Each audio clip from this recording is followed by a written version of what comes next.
There's so many parts of this description of the priestly garb that are puzzling to us. But the one I wanted to, that this year, or this reading, focus in on is something that is called the Urim and Tumim. Let me describe these. If you read them in Parsha today, then you have some kind of description. But the priest wore a breastplate, according to this description, which is a little bit confused. But the priest would wear a breastplate, and on the outside of the breastplate would be 12 jewels representing the 12 tribes of Israel. And inside of the breastplate would be Urim and Tumim, which is described as a shield or a breastpiece of decision. Maybe also could be translated as a breastplate of justice, perhaps. And in there is this Urim and Tumim. Well, what is an Urim and Tumim? What is it? Do we have it today?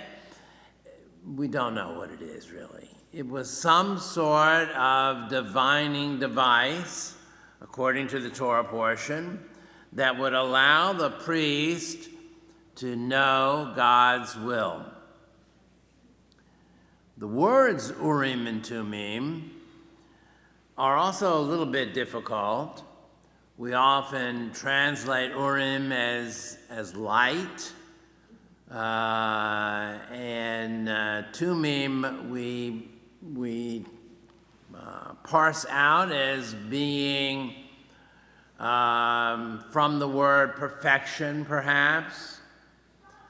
So maybe you would say it's light and perfection. Yale University, in its shield that some of you might have seen, its logo, has a picture of this, what they believe to be this breastplate.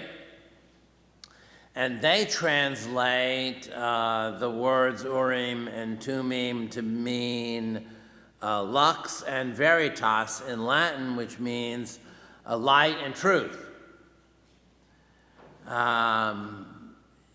In any event, this device seemed to be able to give a yay or nay answer, a positive or negative answer. You might think of this as not AI, artificial intelligence, but perhaps DI, divine intelligence, a way of discerning what God's will would be.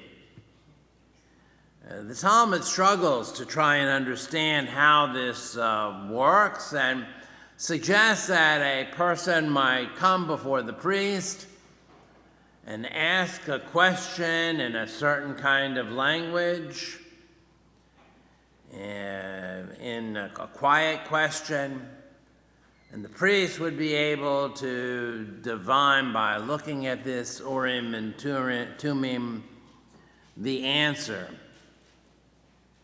And we find in various references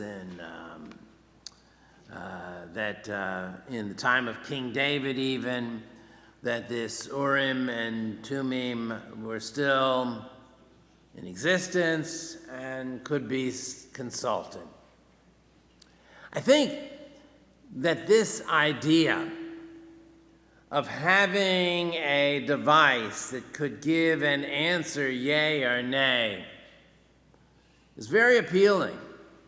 In many cultures, not just ours, but many cultures have legends of divining devices that would allow them to discern yes or no. Because after all, it's a very human thing to want to be able to divide or split the world into yes or no, do this or don't do this, be this or don't be that. It's the way we humans want to operate. Yes or no. These are my friends, these are my foes. This is who I identify with, and those over there, I don't want to have anything to do with them. These are the ones who tell the truth, and these are the ones who tell lies. That's how human beings seem to want to be programmed, to boil things down to this kind of binary answer that would be easy and would help us know what the path is, know what the future should be, know how we're supposed to act. But this binary device could in fact be somewhat inadequate, for not all questions can be answered yes or no. Not all questions can simply be divined in such a simple fashion. And we need to guard against dividing the world into just light and dark. These people I believe, and these people I cannot believe. These people want to tell the truth, and these people want to tell lies. The world is not so simple. But yet human beings want to make it simple. Human beings want to say, just give me the answer, just let me see what the truth is. But human beings are very multifaceted. Every once in a while, you'll hear someone say something like, if I could only know the source, let me read the source. We hear this in politics a lot of times, where individuals will say, the founding fathers, well, I'll read what the founding fathers were thinking. I'll read their words and we'll know exactly what they thought. But the truth of the matter is that any human being, whatever they write at one particular moment, might be what is going to reflect whatever is going on in their mind and thoughts at that particular moment in reaction to a specific set of stimuli and that they are responding to in that particular moment. Because we human beings can hold in our minds multiple truths at one time.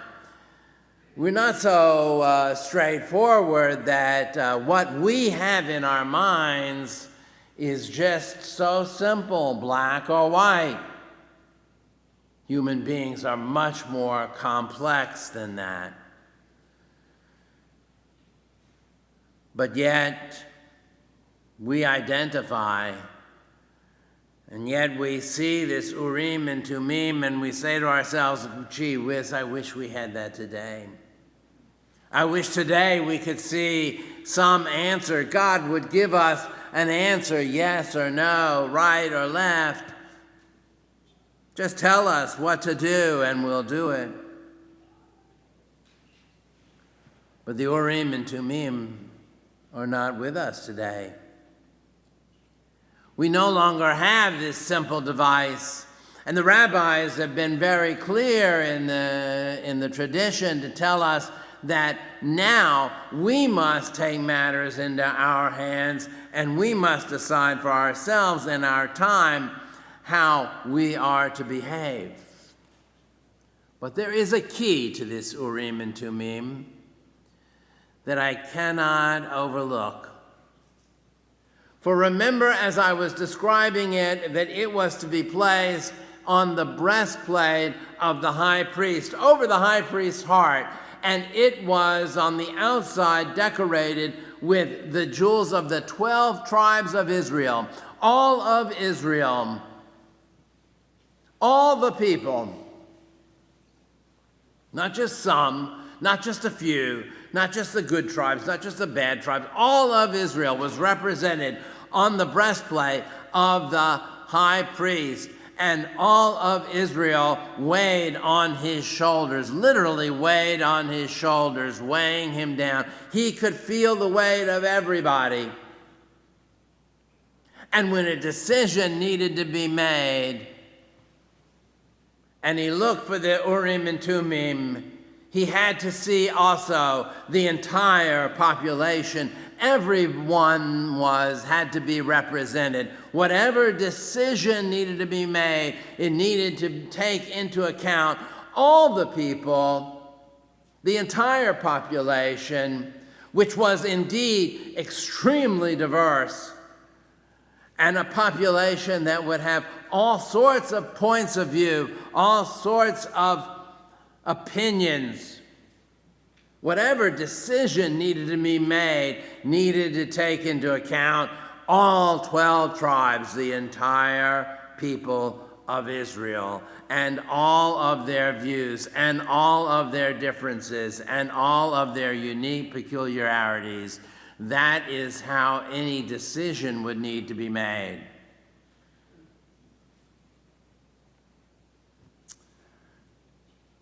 The high priest would carry the weight of all of Israel, would stand before God with all of Israel on his chest.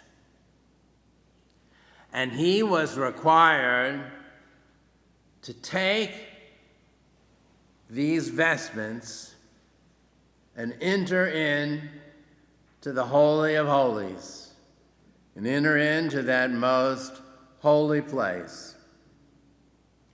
Today we have no high priest. Today we have no Urim and Thummim. We have no breastplate. But we ourselves take it upon ourselves to look at all of the people, to look at everyone, and hopefully walk forward ourselves with the entire population into the holiest of places and into the holiest life possible. Shabbat Shalom. We are going to continue our service now with a prayer for those who serve the community on the bottom of page 170.